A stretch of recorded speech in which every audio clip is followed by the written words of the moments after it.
بسم اللہ الرحمن الرحیم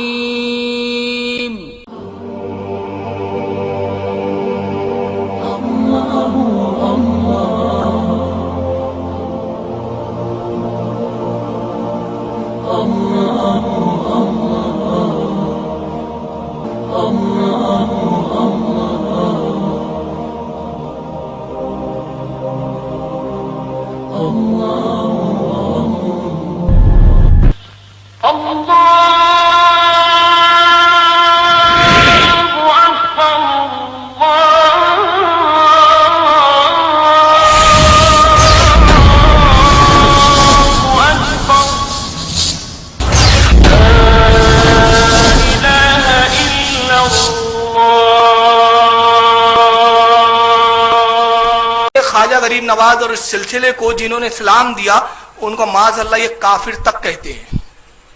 اب یہ چوک جائیں گے آپ، اور مجھے بڑا تعجب ہوتا ہے ان لوگوں پہ جو کہتے ہیں کافر کو بھی کافر نہیں کہنا چاہیے، مگر یہ بدبخت ہم کو تو کہتے اپنی بدعقیدگی کو چھپانے کے لیے، مگر یہ بڑی بے باکی کے ساتھ معاذ اللہ خواجہ غریب نواز اور بختیار کاکی جیسے جلیل القدر ولی کو کافر کہہ دیتے ہیں۔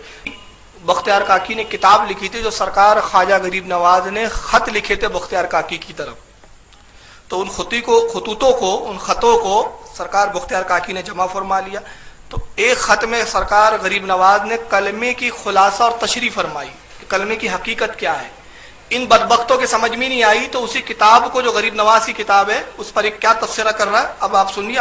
بختیار کاکی کے طرف خطوط بھیجے گئے تھے، وہ خطوط خواجہ غریب نواز نے لکھے تھے، اور ان میں چند باتیں ہیں وہ میں آپ کو بتانا چاہتا ہوں کہ اس دور کے صوفیہ، اس دور کے جو اولیاء اپنے آپ کو کہتے ہیں، ان کے کیا ایمان اور عقیدے ہیں۔ یہ حضرت خواجہ غریب النواز جو تھے بیچارے سلطان الہند، جو فارس سے آئے تھے اور جو فارسی زبان بولتے تھے، انہیں اس کا بہت زیادہ علم تھا۔ اب آپ بتائیں یہ سلطان الہند کا خطاب دینے والے، یہ دیکھیں آپ کلمہ توحید کی حقیقت، یہ میری کتاب نہیں ہے، اور نہ ہی میں یہ بات کہتا ہوں کہ یہ غریب النواز اگر ولی اللہ تھے تو وہ بیچارے ایسی بات کہہ سکتے ہیں، اور اگر تم کہتے ہو نہیں یہ کتاب انہی کی ہے، انہوں نے کہی ہے، تو پھر یہ آدمی زندیق تھا، کافر تھا، دائرہ اسلام سے خارج تھا۔ یہ کتاب انہی کی ہے، انہوں نے کہی ہے، تو پھر یہ آدمی زندیق تھا، کافر تھا، دائرہ اسلام سے خارج تھا۔ یعنی اس کتاب جو ان کے سمجھ میں نہیں آئی تو انہوں نے کفر کا فتویٰ لگا دیا۔ ان کی جہالت کا یہی عالم ہے۔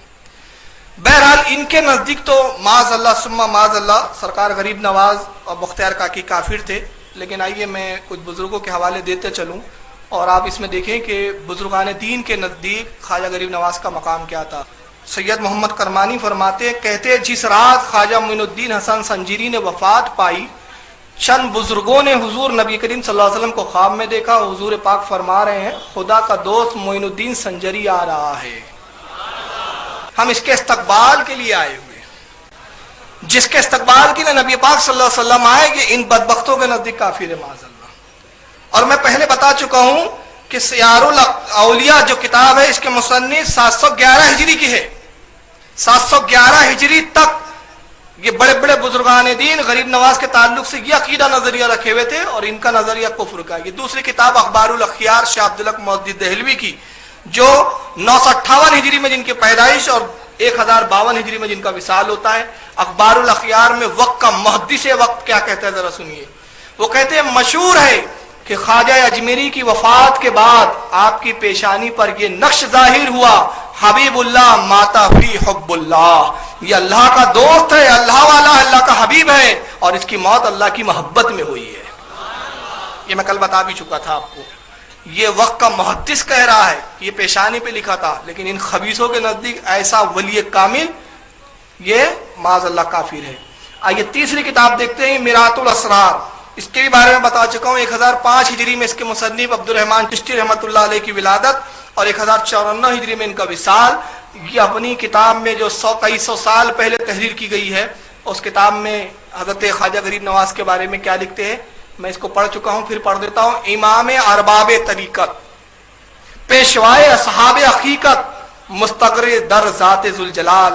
مستغرق کہتے وہ ذات جو اللہ کی یاد میں ہمہ وقت ڈوبی رہتی ہو، ناطق بلسان احوال، طوفان دلالت کی کشتی، قطب وحدت خواجہ معین الحق والدین چشتی قدس سرہ العزیز.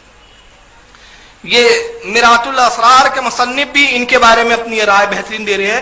آئیے سفینۃ الاولیاء جو دارالشکوہ کی لکھی ہوئی ہے اور دارالشکوہ کی پیدائش جو 1024 ہے اس میں وہ بھی اسی روایت کو بیان کرتے ہیں. روایت ہے 30 ذوالحجہ کو وفات ہوئی، لیکن پہلا قول زیادہ صحیح معلوم ہوتا ہے کہ آپ کے وصال کے وقت آپ کی پیشانی پر لوگوں نے لکھا ہوا دیکھا حبیب اللہ ماتا فی حب اللہ. یہ اللہ کا حبیب ہے جس کی موت اللہ کی محبت میں ہوئی. یہ کتاب ہے سبع سنابل شریف. کتاب کے بارے میں صرف ایک بات عرض کر دوں، یہ کتاب بارگاہ رسالت میں مقبول ہو چکی ہے. یہ بزرگوں کے حالات پر لکھی ہے. اور حضرت سبع سنابل شریف کے مصنف 912 ہجری ان کی پیدائش ہے اور 1017 ان کی وصال کی تاریخ ہے. سبع سنابل شریف میں عبد الوہاب بلگرامی رحمۃ اللہ تعالی علیہ کیا نقل فرماتے ذرا سنیے. صفحہ نمبر اس کا 435 اور 435 پر آپ حضرت خواجہ معین الدین چشتی کے تعلق سے فرماتے ہیں، نقل ہے کہ خواجہ معین الحق والدین حسن سنجیری علم کامل رکھتے تھے. آپ کی تصانیف خراسان کے اطراف و نواح میں بہت ملتی ہے. 70 سال تک رات کو آرام نہ کیا اور نہ پشت زمین سے لگائی. 70 سال تک آپ کا وضو سوائے حاجت انسانی کے نہ ٹوٹا. آنکھیں عموماً بند رکھتے، نماز کے وقت کھولتے، اور شیخ کی نظر جس پر پڑ جاتی وہ ولی اللہ ہو جایا کرتا تھا. یہ عبد الوہاب بلگرامی کا قول ہے کہ شیخ خواجہ غریب نواز کا تو عالم یہ تھا جو جس کی نگاہ جس پر پڑ جائے وہ ولی ہو جائے تو وہ وقت کا کتنا بڑا ولی کامل ہوگا. لیکن ان نابکار خبیثوں کے نزدیک ایسا ولی کامل کافر نظر آتا ہے. آئیے اب تیسری اور ایک میں کتاب دکھا رہا ہوں آپ کو. اس کے بعد یہ آئیے القول الجمیل. میں نے اس کے بارے میں پہلے بھی عرض کر چکا ہوں کہ اس کتاب کو کوئی وہابی بھی چیلنج نہیں کر سکتا کیونکہ چھاپنے والے بھی یہی لوگ ہیں. قول الجمیل کے اندر صفحہ نمبر 66 پر وہی لکھا ہے امام طریقت، اور اس کے بعد صفحہ نمبر 67 پر شاہ ولی اللہ محدث دہلوی رحمۃ اللہ علیہ سرکار غریب نواز کے تعلق سے وہی روایت بیان کرتے شاہ ولی اللہ بھی جو وقت کے محدث ہے. کہتے ہیں منقول ہے کہ جب خواجہ کا وصال ہوا تو آپ کی پیشانی مبارک پر یہ نقش ظاہر ہو گیا، حبیب اللہ ماتا فی حب اللہ. یہ اللہ کا حبیب ہے جو اللہ کی محبت میں وصال پا گیا. اب اس کے بعد میں ایک بہترین 2-3 چیزیں آپ کو دے دوں گا. یہ ہے انفاس العارفین. یہ بھی شاہ ولی اللہ صاحب کی کتاب ہے، اس کا بھی انکار نہیں کیا. یہ میرے اس وقت ہاتھ میں انفاس العارفین میں شاہ ولی اللہ صاحب خود کیا فرماتے اپنے خاندان اور اپنے متعلق. صفحہ نمبر اس کا 37 ہے 37. اس پر لکھتے قاطب الحروف یعنی کاتب الحروف یعنی حروفوں کو لکھنے والا یعنی کتاب لکھنے والا. مصنف شاہ ولی اللہ کہتا ہے کہ ہمارے اسلاف کا روحانی دستور یہ چلا آ رہا ہے کہ ہر صدی میں طریقہ چشتیہ کی نسبت کے حامل رہے ہیں. کہتے ہیں ہمارا پورا خاندان جو ہے وہ سلسلے چشتیہ میں رہا ہے. تو اگر شاہ حضرت غریب نواز معاذ اللہ کافر ہے تو ہمت ہو تو شاہ ولی اللہ کو کافر کہہ کر بتاؤ، اس لیے کہ یہ اسی خاندان کے مریدوں میں ہیں. اگر وہ کافر ہے تو پھر شاہ ولی اللہ کا ایمان کہاں بچا پھر. اب آئیے ایک بڑی رسوائے زمانہ کتاب ہے لیکن وہابیوں کے نزدیک بڑی مستند کتاب ہے. ہمارے نزدیک اس کتاب کی کوئی ویلو نہیں ہے لیکن میں یہاں کیوں بتا رہا ہوں اس کی وجہ بتا دیتا ہوں. یہ کتاب کا نام ہے صراط مستقیم. اب آئیے پروجیکٹر اسکرین پہ آپ کو یہ دکھ رہی ہوگی. یہ ہے صراط مستقیم، مکتبہ تھانوی دیوبند سے چھپی ہے. اس کتاب میں لکھنے والے مولوی اسماعیل دہلوی ہے، شاہ ولی اللہ کے پوتے. 1193 میں ہجری میں ان کی پیدائش ہوئی اور ان کی موت 1246 ہجری میں ہوئی. یہ کتاب ہمارے نزدیک کیوں معتبر نہیں ہے اس کی ایک وجہ بتا دیتا ہوں. اسی کتاب میں لکھا گیا ہے کہ معاذ اللہ نماز میں نبی کا خیال لانا زنا کے خیال اور گدھے اور بیل کے خیال لانے سے بھی زیادہ برا ہے. لیکن اس کتاب میں 2 باتیں مولوی اسماعیل دہلوی ایسے لکھ گئے جو ان کے عقیدے کے خلاف ہیں. اور ان کی کتاب تقویۃ الایمان سعودیہ خود چھاپتا ہے اور لاکھوں کی تعداد میں بانٹتا ہے اور یہ ان کو شہید اور وقت کا بہت بڑا امام اور ترم کہاں سمجھتے ہیں. مگر ان کا خود کیا معاملہ ذرا سنیے. صراط مستقیم کے صفحہ نمبر 251 پر وہ لکھتے ہیں، ایک ہیڈنگ لگایا انہوں نے تکمیلہ راہ ولایت کے سلوک ثانی کے بیان میں، اور اس میں ایک تمہید اور ایک مقصد ہے. عبارت تھوڑی ہارڈ ہے، میں آسان کر کے سمجھا دیتا ہوں.